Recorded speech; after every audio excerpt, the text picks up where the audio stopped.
Hello, good evening mga kainday. Yan, at nagmekos-mekos na naman tayo ng ating dinner. Yan guys, nagluto ako dyan ng pork adobo. Then lalagyan ko yan ng egg para ah, medyo masarap. Guys, di ba? Pasensya na kayo guys, nauubusan ang sasabihin ng kainday nyo. Siyempre, hindi naman tayo ganun pakasanay. Kaya ayan guys, pinapakuluan na natin yun. Nagisa na natin yung sa bawang sibuyas. And then, nilagyan ko na rin yung sili guys para medyo maanghang.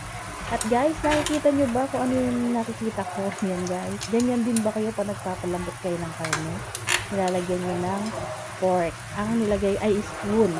Para kasabihan ng medyo ng ating mga nanay, pag gusto natin malambot pa agad ang ating karne, lalagyan natin ng spoon o kaya ng yan, spoon guys, pwede spoon kaya spoon yung aking nilalagay dyan. Pagpasensyahan nyo na po guys, nabubulo pa ang kainday nyo. And guys, tinignan ko dyan siya kung medyo malambot na ba. Para sa akin, medyo malambot lang. Pero, kailangan pa natin yung palambutin para mas masarap sa inyo. Diba? Mas yummy. Yan guys, yan, palalambutan pa rin natin yan. Hindi pa rin na muna natin tatanggalin ng spoon. Pero, ilalagay na natin ang patatas. Kaya, lalagyan na natin yan. Lalagyan din natin ng patatas. Yes. Guys, at saka ng egg. Yan. Kaya, okay na ang ating dinner yummy.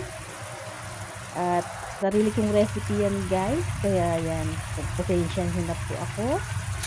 Hindi naman tayo ganun kasanay magluto. Pero, kaya natin magluto para sa ating pamilya.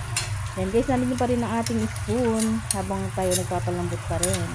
Yan guys, ang kainday nyo, pahanguin na niya ang spoon. Kasi malambot na ang karne. Then, paanuhin pa natin ng konti yung sauce niya para mas malapot. Nalagay ko na rin dyan guys yung egg. Naglagay ako dyan ng egg.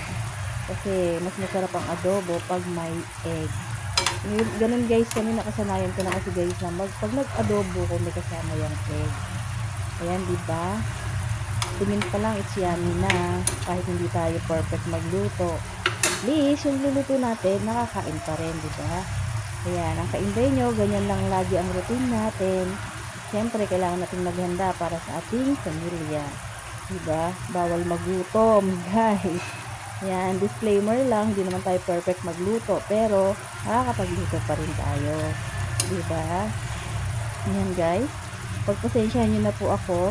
Maraming salamat po sa suporta. At sana po wag po kayo magsawang sumuporta. At pasensya na po sa aking voice over. At hindi naman maganda ang aking boses. Charot. Yan guys, ang ating pork adobo with egg. Yan. Okay na tayo dyan guys. At tinikman na rin ng kainday nyo yan. Okay naman yung lasa niya.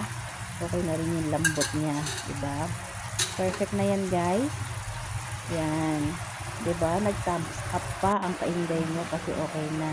And guys, thank you for watching. Please